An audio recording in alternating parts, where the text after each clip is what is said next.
Hey, what's up, cash flow hackers? It's Chris with Life 180, and this video is going to be fun because I had an agent ask me a question, and it really got me thinking about some stuff. And that question was, Chris, I have some people that have a 401k and they're looking to cash out their 401k and put it into whole life insurance. Can they do that? How can I coach them and get them to do that? And so this topic is a really sensitive topic for all of you life insurance agents out there. I think one of the most important things to understand when it comes to 401ks, and everybody, by the way, probably knows by now how I feel about 401ks. I'm totally against them, and I'll put that here, and I'll get into why. But the bottom line is, there's a lot of people, I think, that are seeing this market and seeing the opportunity, and they have this kind of desire to reach out to people and say, hey, you can, go take your 401k, pay the taxes, put it in a whole life insurance policy, and get, or in a lot of people sadly are doing this for IULs, and to me that's like the worst thing you could do. But the bottom line, they're doing this, and unfortunately, if you're not a registered representative, if you don't have your Series 6 or 7 or 65, 66, and you're not licensed to be able to advise people with their investments, you cannot be suggesting to anybody anything about what they should specifically do with their 401k. You just can't. And here's what I have to say about that. So, and this is something that I want to arm all of you guys with. And I want to arm, if you're somebody who's thinking about like, hey, I'm totally uncertain about where the world is going right now. I'm uncertain about the stock market and the economy, and I want to take risk off the table, and I don't want to risk losing all the money in my 401k. So maybe I want to cash some out, and you're thinking about that, and you want to liquidate it and put it in something else. Maybe you want to put it in real estate. Maybe you want to put it in a savings account. Maybe you want to put it in a whole life insurance or something. I don't know. Or maybe you're an agent who is just looking, you kind of fit the mold of what I'm talking about, of agents that are looking to go out and serve people. And listen, I get it. You're doing it from the best place, right? Like you're wanting to help people, but you got to be really intentional about how you do it. And so this is what I want to kind of arm you with, is some psychology and wording to work with on this, to whether you're looking to make a decision around your 401k. This is an exercise that I want you to go through to think about. Is it the right thing for you? Should you keep your 401k? Should you cash it in? If you're an agent, this is going to help you walk through, kind of coaching people through this process. Now, here's the deal. I always tell people, this is the journey from 401k money going into a life insurance product is a multiple stage process, and you as a life insurance agent cannot be involved in the first stage of that process, right? Now, if you are a person looking to do this for yourself, you obviously have complete full control over what you do with your own money.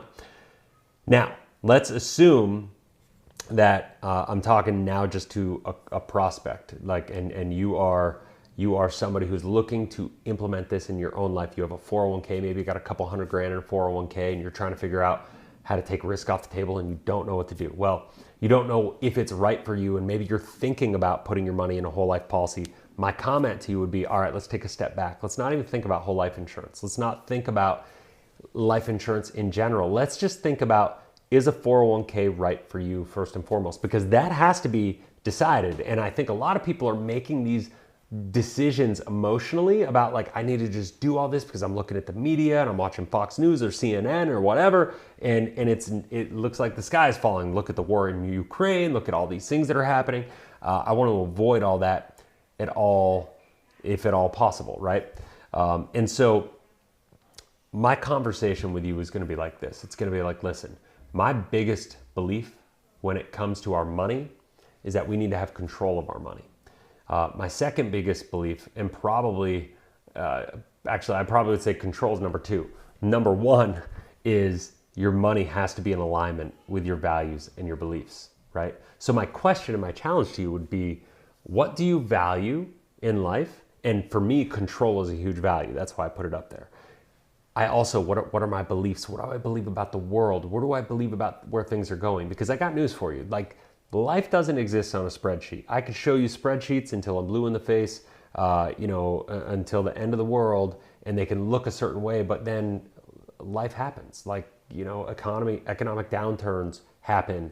We have things that happen, market cycles, and maybe you lose a job, maybe your life gets better, maybe it gets worse. I don't know, but how you utilize this money is going to be important. It's an important tool. Outside of the equity that most people have in their houses, their 401k is going to be their second largest asset that they have in their life. And so from that perspective, you got to handle this with care, and you don't want to just emotionally start pulling money out of it without being very intentional about why you're doing that. And so my exercise that I kind of say to people is like, listen, I'm not telling you what to do, but I am saying that you should put your money in a place that's in alignment with your values and beliefs. Step one to the process is, where are you currently? Is that money in alignment with your values and beliefs? And so my question to you is, where do you believe taxes are going, right? So I'm going to go to the board here real quick. So my question is like, where do you think taxes are going? What do you think about interest rates? How about government debt?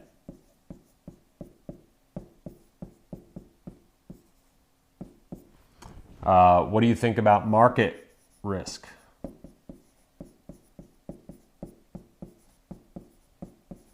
Right? So here's the deal. I don't like blanket statements. I don't think 401ks are bad. 401ks are bad for me. I can say that 100%. I can't say whether 401ks are bad for you or good for you because I don't know what you believe about all this, right? This is the important part. Your beliefs around this are going to have a greater impact on your human behavior and how you show up with money in your life. Now, there are certain elements of this where market risk that maybe have less to do with your behavior, right? Although how you respond to that like downward cycle, if we do lose money, is absolutely human behavior. So you got to take that into account, and how the rest of your financial life is kind of designed and structured and set up to be able to manage that risk. But at the end of the day, what do you believe? So when we look at a 401k, we have to think taxes. Right now, where do you think taxes are right now? That's my question for you. Do you think taxes are going up or going down? I think most people I talk to, and I believe taxes are going up. So if most people would say taxes are going up, well, let's say you're in a 22 to 25, which is percent tax bracket, right? And that means if that's where they are right now, if they go up to 30 to 35%, what happens?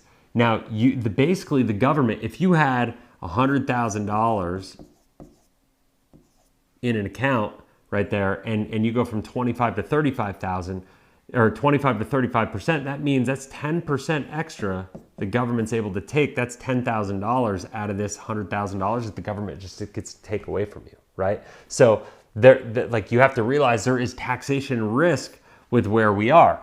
And taxes are impacted by what? Government debt. We're almost nearly 32 trillion in debt. Okay? I should put this, unfunded liabilities.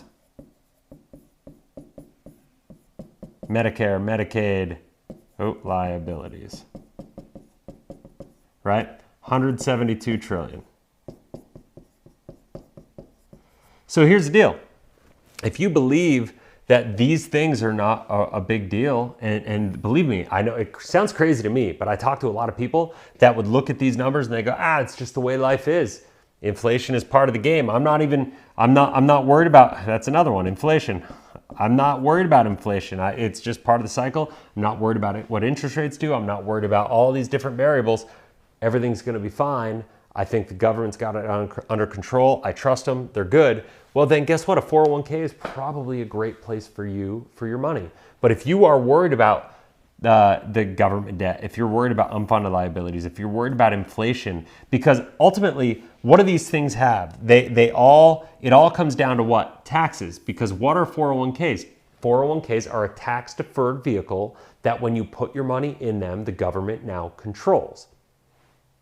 It's that simple, okay? And so if that's what 401ks are about, is about what? A tax deferral, right? You're getting a tax deferral, not a tax deduction. A lot of people like to think you're getting a tax deduction with a 401k, but no, you're deferring today to pay till tomorrow. But if you get to defer at a low tax rate to pay more later, that's not such a good deal, right? And so now what we have to look at is we have to go, okay, what's the government debt? What do you believe about that? 32 trillion.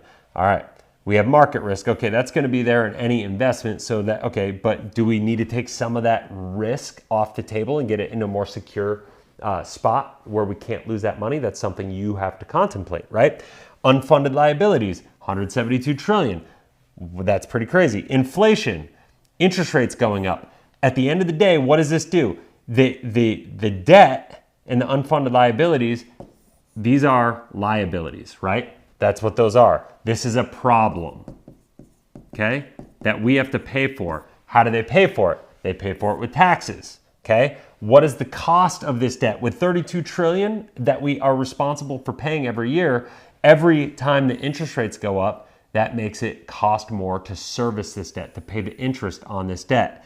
As inflation goes up, a lot of people think we're going to inflate it away, try to inflate it away. I would argue it's impossible to inflate this away at this point in time without decimating the entire infrastructure of our economy.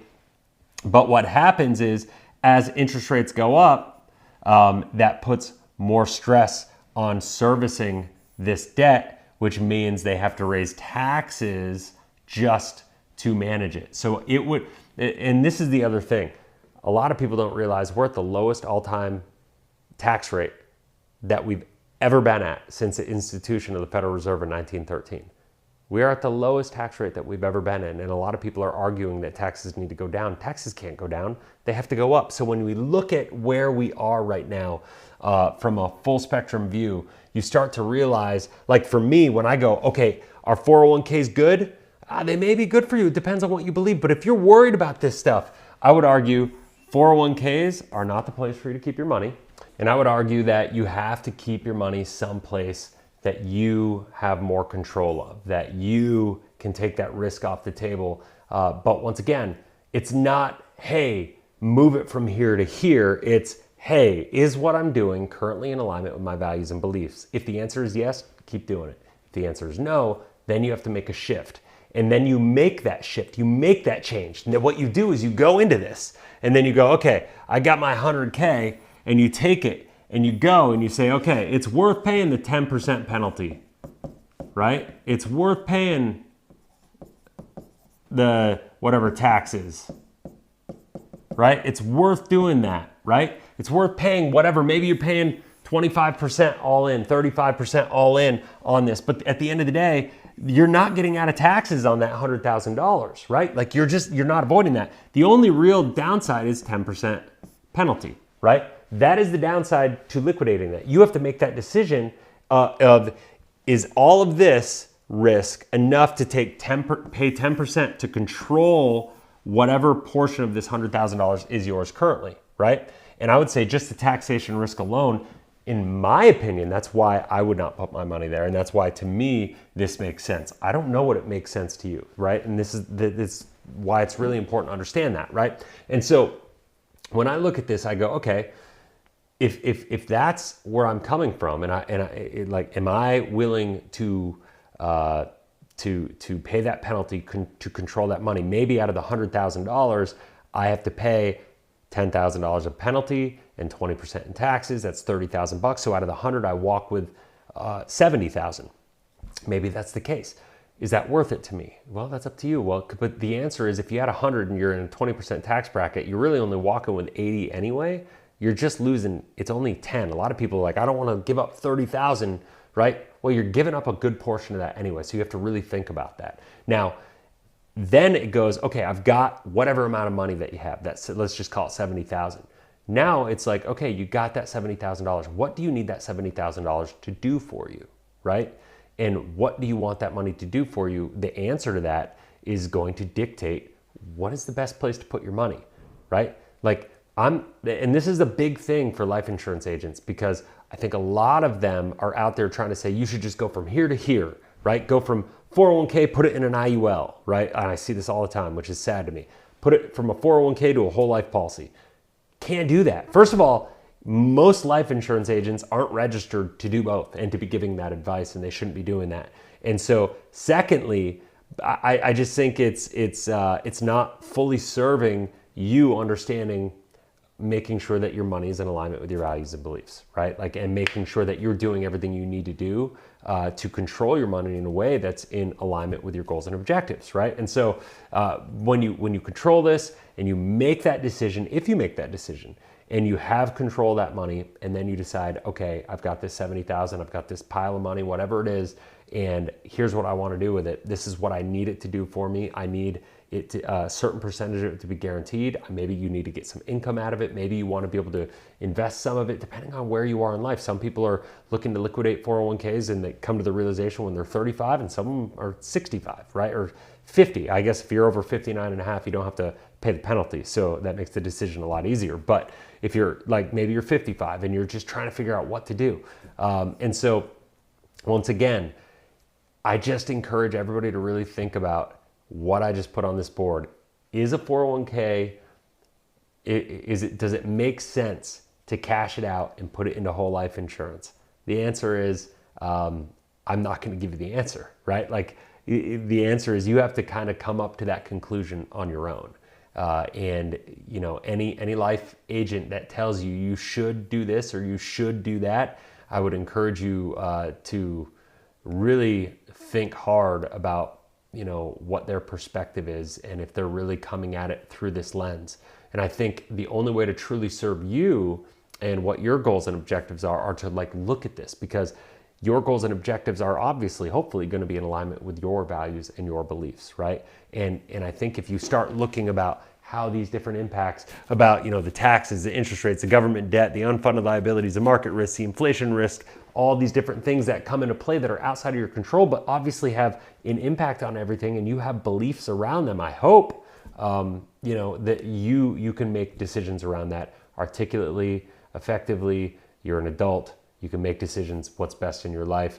I would say just avoid all the emotional play that other people are bringing to the equation in the media and on social media, on YouTube, and different angles, trying to, you know, like play just different perspectives, myself included, by the way. Like, because I have a very strong opinion on why I do what I do and why I believe what I believe. I've done a video series, The 10 Perils of Your 401k, that goes much deeper into why I believe a lot of the things that I believe. And if you want to go into that, I'll link it on the end screen on the end here. But I'm telling you, like, this is one of the most important things that I think people are dealing with right now, because there's a lot of volatility, there's a lot of uncertainty. Your 401k is one of the largest assets that's probably going through your life if you're watching this still and contemplating, considering this. And so I encourage you to think about it through this lens and do this little exercise.